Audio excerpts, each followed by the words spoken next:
Selamat datang kembali di channel saya. Perkenalkan, nama saya Alwisarul Alfala. Jadi di sini kita akan melanjutkan tutorial CRUD Laravel 10 kita. Dimana pada video sebelumnya kita sudah belajar mengenai bagaimana cara mengedit atau mengupdate data dan mengupdate filenya juga sekalian.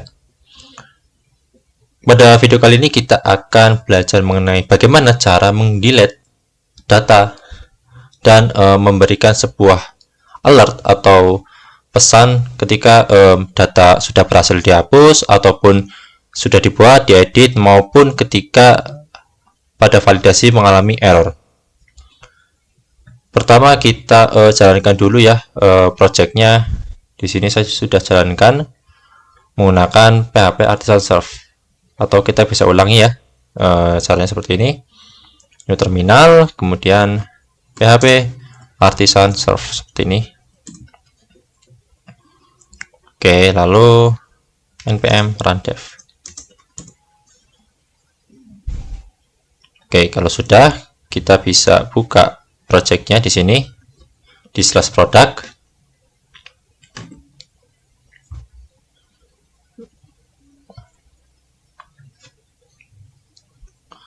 Oke, kalau sudah, kita akan menggunakan tombol hapus ini ya. Yang pertama kita lakukan adalah kita buka dulu controller untuk produknya. Kita bisa cari dengan cara Ctrl P lalu ketik nama filenya product controller. Nah, seperti ini. Kita enter. Lalu kita masuk ke destroy di sini. Nah, pertama adalah sama seperti edit sebelumnya, kita cari dulu datanya. Kita find lalu product find seperti ini. Product ID. Nah, kemudian kita cari gambarnya. Kita cari gambarnya, lalu kita delete gambarnya, sama seperti yang ada di sini. Kita cari, lalu kita delete. Lalu baru kita delete datanya dari database menggunakan metode delete. Kalau sudah, kita return ke redirect product seperti ini dengan pesan alert ya, product delete successfully. Oke, kurang lebih seperti ini ya. Jadi ada find, ada path, dan seterusnya. Jadi ini untuk mencari datanya dulu. Ini untuk menghapus gambarnya. Lalu ini untuk menghapus data dari database-nya. Lalu kalau sudah, kita kembalikan ke halaman products. Kita simpan, lalu kita ke halaman welcome, atau di tempat kita menampilkan halaman produknya di sini ya. Oke, lalu kita ke hapus. Kita ubah dulu, atau kita bisa gunakan seperti ini. Kita gunakan form, lalu kita masukkan button ini ke sini. Kita lihat tampilannya. Oke, agak rusak ya. Agak rusak, kita rapikan sedikit. Kita flex item center seperti ini. Oke, ini sudah lebih proper ya. Oke, kemudian kita ganti dengan submit type-nya. Lalu ini ganti metodenya adalah post, boleh. Lalu f, lalu metodenya adalah delete. Jadi kalau misalkan yang tadi update adalah put, kalau yang ini adalah metodenya adalah delete. Kemudian kita arahkan ke destroy dengan cara product seperti ini, lalu parameternya yaitu adalah ID dari produk yang ingin dihapus, yaitu ID. Nah, tahu ini ada di mana? Kita bisa cek di terminal.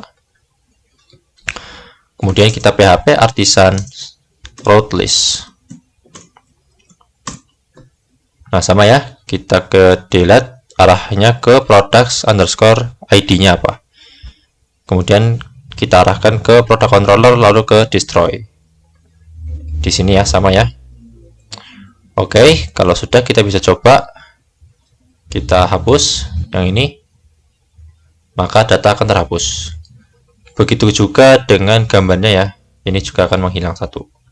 Nah, seperti itu untuk menghapus data.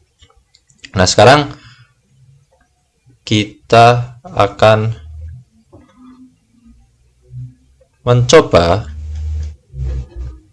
memodifikasi sedikit ya. Jadi kita ingin ketika kita menambah data itu terdapat semacam notifikasi ya, notifikasi seperti itu. Misalkan di sini ada produk baru seperti ini. Lalu price-nya adalah segini. Lalu kita tambah gambar. Nah, ketika dia menambah data baru, kita ingin ada semacam notifikasi Anda berhasil seperti itu. Kita bisa coba lakukan itu dengan cara kita pergi ke layout dulu, ke default, lalu kita tambahkan sebuah komponen TOAS ya, TOAS namanya. Kita ke Flowbit saja dulu biar lebih jelas. Kita ke TOAS coba. Nah ini. Lalu kita coba cari ya yang cocok colors ini. Lalu kita pilih yang paling atas, yang ini. Pas. Kita paste di sini boleh. Oke. Nah, muncul ya seperti ini. Oke, tapi kita rapikan dulu. Kita cari yang positioning. Nah, kita ingin ke yang kanan atas. Kita copy yang kedua ini, top right positioning. Kita masukkan ke sini, lalu kita pindahkan yang sebelumnya. Masukkan ke dalam yang top right positioning ya. Nah, sudah berpindah seperti ini ya. Ini agak berantakan, cuman kurang lebih akan seperti ini hasilnya. Oke, kita coba rapiin dulu.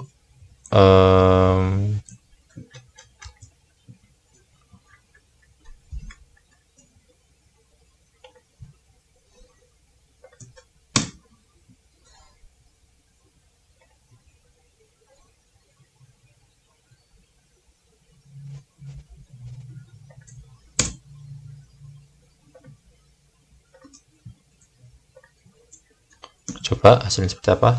Nah, sudah rapi ya. Sudah rapi. Kita ingin ketika kita membuat data ini muncul. Oke, seperti itu ya. Sebentar, kita rapikan dulu lagi.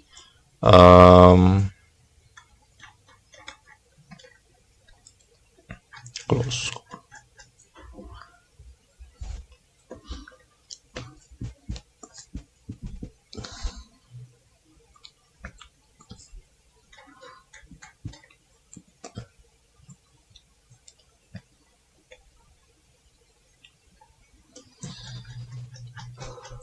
Oke, jadi ini kita pindahkan ke sini saja ya. Pindahkan ke atas supaya ketika di close itu yang menghilang bukan cuma tosnya tapi ada juga yang bagian belakangnya. Oke, sudah. Oke, sekarang kita gunakan blade template ya. If seperti ini, if session ada sukses, maka kita tampilkan. Nah, seperti ini. Sudah aman. Jadi kita coba tambah data. Kita tambahkan data seperti ini, misalkan apple, lalu harganya.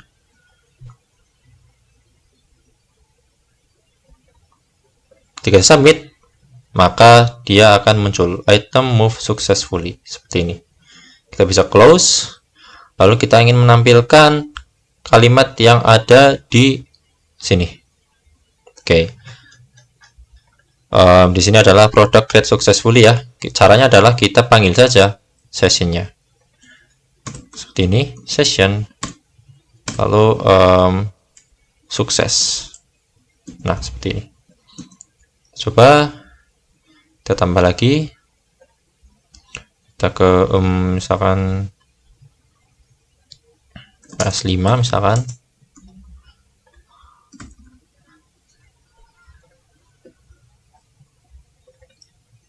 Submit. Nah, maka kalimat yang ditunjukkan sudah sesuai dengan kalimat yang ada di sini. Oke. Jadi kesimpulannya adalah ketika kita mereturn kembali ke halaman tertentu lalu menggunakan metode wait ini, maka dia akan membuat sebuah session bernama sukses atau nama apapun terserah kalian di parameter yang pertama ini. Lalu yang kedua adalah isi dari key value-nya ini. Seperti itu. Dan seterusnya. Jadi ini juga sama ya. Ini juga sama, with, dan ini juga sama. Nah, kenapa saya menaruhnya ada di layout? Karena supaya ketika kita berpindah-pindah halaman, dimanapun dia berada, selama dia adalah children dari layout ini, maka dia tetap akan muncul.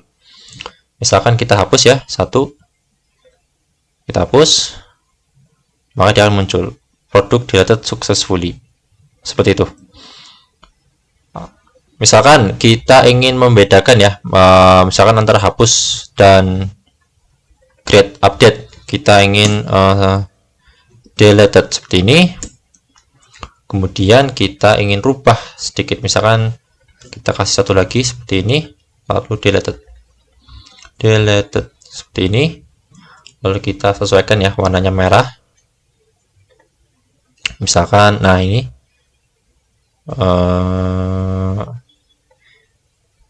oke, kita sesuaikan.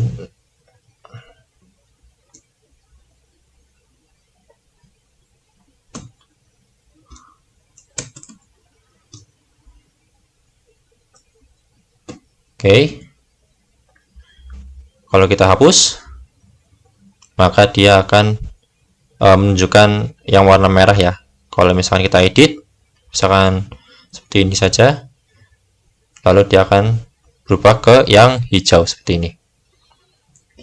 Oke, jadi itu untuk menampilkan TOS ya, TOS atau semacam sedikit notifikasi mengenai status keberhasilan fungsional kita, seperti hapus, delete, maupun update ataupun create. Sekarang kita ingin menampilkan errornya.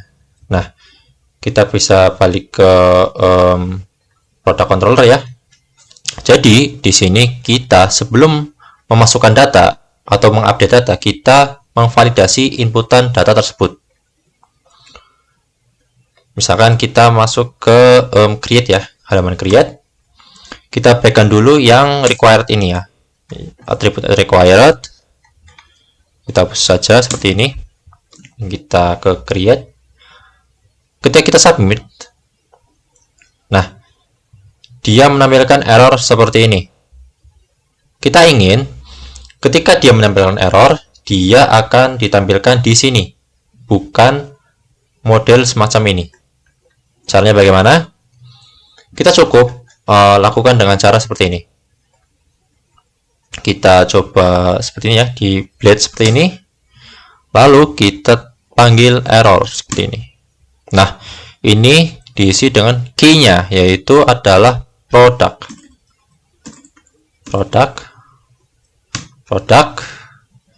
lalu misalkan kita tampilkan dulu ya, random error seperti ini. Kita coba apakah berhasil. Kita submit. Oke, dia masih di situ. Kita coba jangan pakai try catch ya. Nah,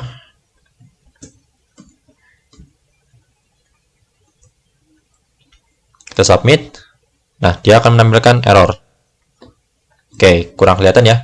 Kita coba ke flowpad lagi, kita cari alert. Nah, oke, kita cari yang bagusan dikit. Nah, ini kita ke warning, boleh warning. Oke, kita pastekan ya di bagian sini, di dalam error ini, tag error ini. Oke, kalau sudah, ketika kita melakukan kesalahan dan memvalidasi, dia akan menampilkan pesan salahnya. Kita submit ya, submit. Nah, maka dia akan menampilkan pesan errornya. Oke, Untuk menampilkan sudah, sekarang kita ingin menunjukkan apa yang error. Misalkan di sini kita tinggal seperti ini saja. Ini, kemudian message-nya apa. Kita coba, kita kosongkan lagi ya, kita submit, maka dia akan menampilkan error apa yang dimaksud. Product field is required. Jadi seperti itu untuk menampilkan pesan error. Kita coba ke masukan yang lain ya. Kita coba masukkan yang lain. Seperti ini. Oke. Key-nya juga disesuaikan ya. Ini price. Karena untuk harga, ini juga image. Oke, kalau sudah kita lihat. Katakanlah kita produknya diisi, kemudian price-nya kosong, maka dia akan error. Nah, price wajib diisi dan image juga wajib diisi. Oke, jadi seperti itu untuk menampilkan pesan errornya di aplikasi Laravel. Kita coba ke bagian edit ya, kita tambahkan juga di edit. Kita tinggal kopas saja semuanya, kita ke edit, lalu kita ke sini ya, sini, lalu kita sesuaikan ya sama metodenya post, metodenya put, put, kemudian ini find id, lalu ini value-nya adalah find product name kalau tidak salah, kemudian ada value price seperti ini. Kita coba lihat. Oke. Fresh, kita edit, kita coba kosongin ya, satu, kita submit. Nah, dia juga akan menampilkan error yang sama. Oke, sekarang satu lagi, apabila kita setelah melakukan sebuah pengisian data kemudian ada yang error, secara default dia akan mengosongkan field yang tadi kita isi. Coba kita submit. Oops, berhasil ya ternyata. Kita edit dulu, atau kita hapus deh, hapus data. Oke, coba product controller,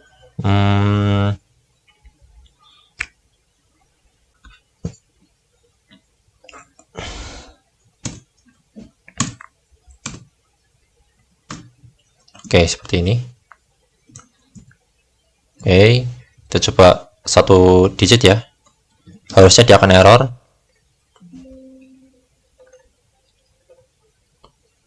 Nah, ketika kita melakukan sebuah pengisian data kemudian dia error seperti ini, maka ketika dia membalikkan ke halaman ini lagi, field yang kita isi sebelumnya akan menghilang. Nah, kita tidak mau seperti itu ya, jadi biar user itu tidak capek untuk menginputkan lagi dan lagi apabila error. Nah, untuk mengantisipasinya kita bisa gunakan yang namanya old ya. Jadi kita isi di create ini, di halaman create value. Kalau yang diedit itu adalah value dari find-nya ini ya, value dari find-nya ini. Kalau yang di create itu dia seperti ini, old, lalu nama key-nya produk seperti ini, dan seterusnya. Kita coba untuk value seperti ini, price juga sama, kita ganti price. Oke, sekarang kita akan coba ya, ini harusnya 3 huruf ya, kita coba salahkan menjadi 1 huruf saja, lalu price nya seperti ini, image. Oke, ketika kita submit, maka dia menampilkan pesan error, tapi dia tidak perlu menginputkan dari awal lagi. Jadi kita tinggal lanjutkan. Nah, seperti ini. Kita submit. Oke, masih error ya. Ini gambar wajib diisi. Kita upload. Kita submit lagi. Maka dia akan tersubmit dengan baik. Oke, jadi seperti itu dulu untuk tutorial menghapus data dan mendelete file. Lalu bagaimana cara kita menampilkan tools seperti ini ya. Jadi supaya ketika melakukan sebuah action terdapat sebuah notifikasi singkat bahwa status kita apakah sudah selesai atau gagal dan seterusnya. Lalu bagaimana cara kita untuk menampilkan pesan error ke user. Jadi user tahu apa yang error di inputan mereka. Baik, untuk pembahasan berikutnya kita akan lanjut di lain kesempatan. Terima kasih.